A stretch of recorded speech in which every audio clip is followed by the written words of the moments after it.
Welcome, ladies and gentlemen, to Random Wrestling Talk, episode number 7. And boys and girls, today we're going to talk about Kurt Angle and his retirement match against Baron Corbin.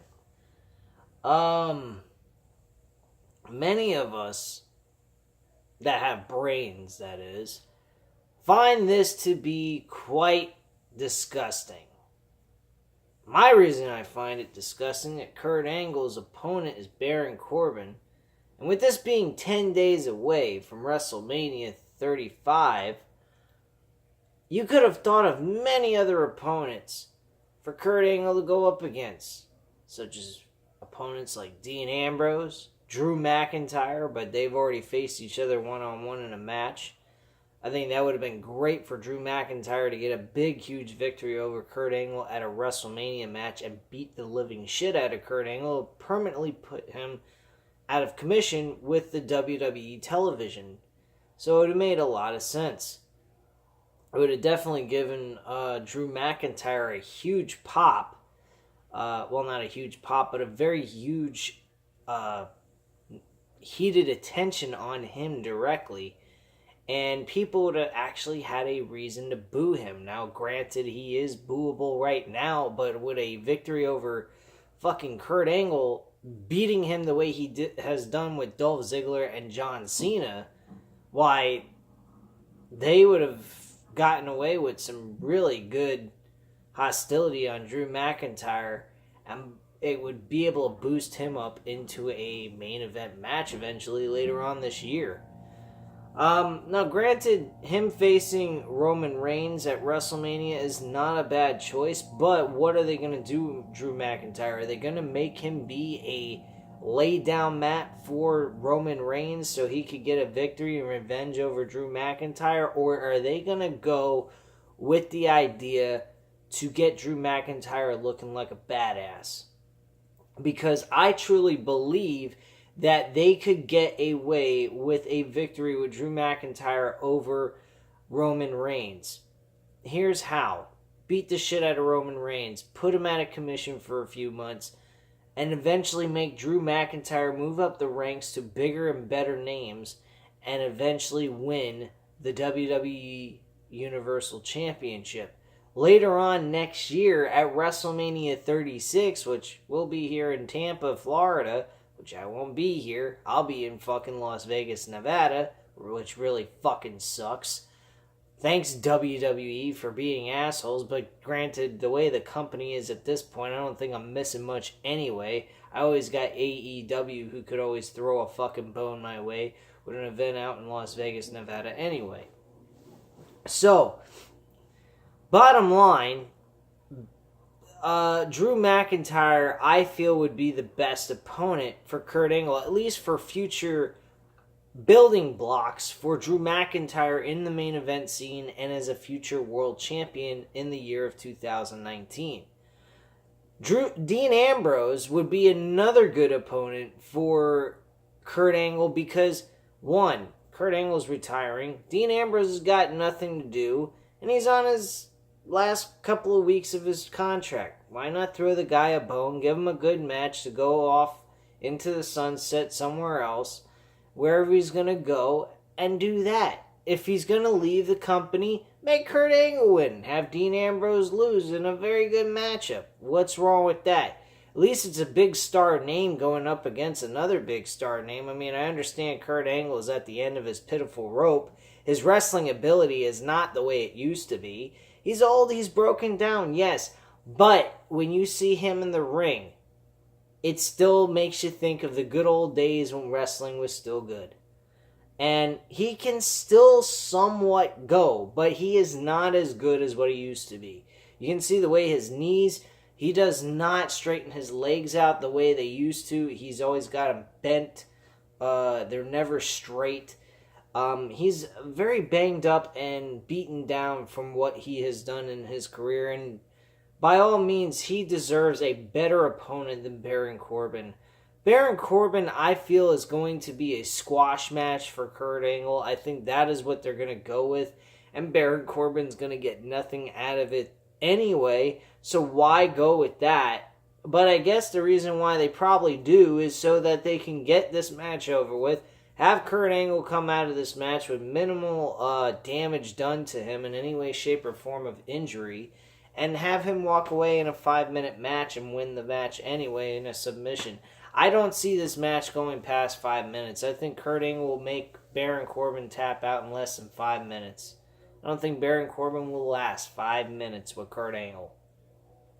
And that's what's going to happen. And that's pretty sad because Baron Corbin at one point was actually pretty decent. Not this corporate Baron Corbin character, but the one where he wore he looked like he was in he looked like he was a representation of the Forgotten Sons. But the way he is now, who gives a fuck? He is an absolute complete disaster that took a great character of the Lone Wolf and turned him into a corporate douche. And he ain't even that good at what he's doing. He ain't no Vince McMahon of old. He ain't any kind of character of Stephanie McMahon or Triple H or any of those figure names that came across as dickhead authority figures. He's just a fucking puppet and a retard. And he still dresses up in a fucking business clothes attire. Why? I have no idea. John Cena would have been another good opponent for him, but then again, John Cena and Kurt Angle have faced each other before, so yeah. I mean, I don't really know what to say about this, but this whole thing sucks. Kurt Angle deserves a better retirement match than what he is receiving. His overall career you've seen so many accomplishments, has had so many great matches in his career. It is the most pathetic thing I have ever seen in my life. And not to mention, if you watch SmackDown this past week, Kurt Angle faced AJ Styles on fucking SmackDown of all things. Why couldn't we see Kurt Angle versus AJ Styles at WrestleMania? You have any idea how much of a great match that would have been? On such a big stage like WrestleMania, you couldn't give us Kurt Angle versus AJ Styles even. What kind of fucking bullshit is this? We give Kurt Angle AJ Styles, we give him Drew McIntyre, we give him all kinds of big name, well, not big names, but some big names, and some good talent that could be turned into really great talent, and use them to all end up with Baron Corbin getting the final match with him. How fucking pathetic can you get? This is why I do not do the reviews on Raw or SmackDown. I do keep up with the shows. I watch the replays. I don't waste my time watching them live because it takes too fucking long. It's too fucking annoying. And on top of it, if I am not interested in watching the show all the way from beginning to end, at least I can skip certain things that I don't want to watch. Such as an example, I saw footage of Alexa Bliss and Braun Strowman. Oh my god, just the fucking image of Braun Strowman sitting in a talk show host type thing with Alexa Bliss in a moment of bliss just makes me want to puke. There is no reason in God's name that Braun Strowman should be appearing on a talk show with anybody. I don't care who. I don't care if it's the KO show. I don't care if it's the highlight reel. I don't care if it's Piper's Pit even. There is no reason for a guy like Braun Strowman to be on a talk show. He is a guy that should be wanting to terrorize people from limb from limb, not sitting there having a conversation. He ain't a guy of talking. He's a man of action. That is what Braun Strowman should be all about. Now, going back to Kurt Angle, he is in a horrible, horrible place with WWE. He should have never came back to WWE. Ever. Personally, I find this to be a slap in Kurt Angle's face. I feel this is an absolute travesty. I mean, guys like Sting, guys like fucking Kurt Angle, Guys like Stone Cold Steve Austin. Stone Cold Steve Austin's retirement match was against his biggest rival at WrestleMania, The Rock, at WrestleMania 19. That was his last match he's ever had in his entire career. And he went out looking like a champion even though he lost. Just like he did against Bret Hart. Sting, same situation. Granted, he may have lost, and that was his choice to do that, losing to Triple H at WrestleMania 31. Triple H wanted Sting to actually win that match, but Sting felt that that was his actual last match he was ever going to do. So he figured the traditional way of doing things is making Triple H get the victory over him, ending his wrestling in-ring career. So that's basically all I have to say on that subject. Now, we go into Kurt Angle, and Kurt Angle has no major name opponent. No young talent that's being looked at as being pushed into the main event scene. Nothing. That is a troubling situation, because Drew McIntyre would have been perfect for this. I honestly think that this is a fucking travesty, and there's nothing us as people can do. We can only voice our opinion, and sometimes, most of the time, it's not even valued. I listen to JD from New York 206, and he says a lot of stuff that I feel truly is the right way of saying these things. Who in your fucking right mind, would actually go ahead and pay a ticket to go see a fucking Monday Night Raw episode? You gotta be the biggest dope walking on the planet. They don't show any care. They're lethargic. They're fucking boring as hell half the time. I'll be honest with you. I watch Monday Night Raw episodes, and they're better replayed because you can skip all the nonsense and boring shit that you don't want to waste your time watching. That is why I've been able to enjoy Monday Night Raw for the last 2 to 3 weeks going into this build towards WrestleMania. I have not watched one episode live in over 4 months. On and off I've watched it, and I just don't care. I really don't. It's a very sad, depressing thing to, as a wrestling fan, have to deal with, and either accept eating the shit or saying, no, I'll pass on your shit and I'll just go about my business. That's all there is to it. You guys have heard me ramble about this for 3 fucking years. If you followed me in these 3 years and been a subscriber for all this time, or a year or 2, whatever amount of time you have watched me, you know for a damn fact I have said and uttered the same exact shit I'm uttering now. They have no care or value in what they are producing. Now, I actually I made a video a while back stating, is it really Vince McMahon who is wanting to do these kinds of shows the way they are, or is it the USA Network telling him that's the way they want him to do the shows?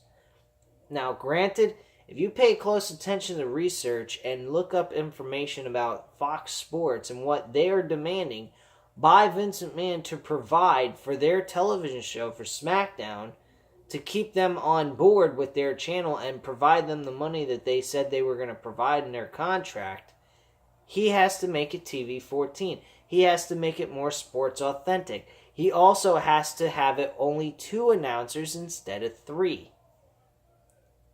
Now, I don't know at all who has creative control over the WWE, but it seems as if the channels, the network that signs him on, gives certain demands to keep him on board. And he has to abide by those demands, or he doesn't get the money that they offered him to have on their channel. So yes, there is some creative control by these networks. And if you don't want to abide by these creative controls that they are demanding or requesting by your show, they don't want you on their program. Simple as that. So what does that tell you? That tells you one of two things. Vince McMahon is actually going through with it because he really doesn't give a fuck anyway, or it's the USA Network. If you see Monday Night Raw get moved over to Fox Sports along with SmackDown, I have a gut feeling it has been the USA Network telling them how to run Vince McMahon's show the way the way he's been running it. I don't think this is Vince McMahon anymore because of Fox Sports. And if whatever amount of time they have left on their contract with USA Network for Monday Night Raw, if they want even a shot at getting that show to be anything worth watching again, they may want to pull it far the fuck away from USA Network. If that is what's going on here in this situation with Monday Night Raw and the USA Network. If it's not, well, then Vince McMahon's a fucking putz. But I don't see that being the case. If that was the case, then Vince McMahon wouldn't have SmackDown going to Fox Sports. So that's got to tell you something. Fox Sports may have offered him a lot of money, but USA Network is like making this company dead as fuck. So I don't know. It's my own personal opinion. I don't know if it's factual. I don't know if it's just me speaking just my mind and there's nothing more to it than that. But, bottom line to all of it, Raw is a dead, sinking ship that will not stop until somebody puts a plug on this shit and stops them from sinking. Because, quite frankly, they may be the fucking Titanic Monday Night Raw, but the Titanic even sunk eventually after getting its hull plugged in with the boat being fucked up. So, if you don't think that Monday Night Raw can sink, well, pay attention to fucking Titanic, because that motherfucker went down in the sea. That's all I have to say on that shit. What else could I say? Not really anything else important. At least for tonight. Tonight is the mark of the episodes I've missed on providing you guys with my own personal opinions, feelings, thoughts, and everything else. So, this is Random Wrestling Talk, episode number 7. Hit the like button if you liked the video. Leave a comment down below and I'll get back to you on that. And hit the subscribe button if you're not already subscribed to this channel. And I thank you very much for watching this video, and I hope you have a great night. Bye.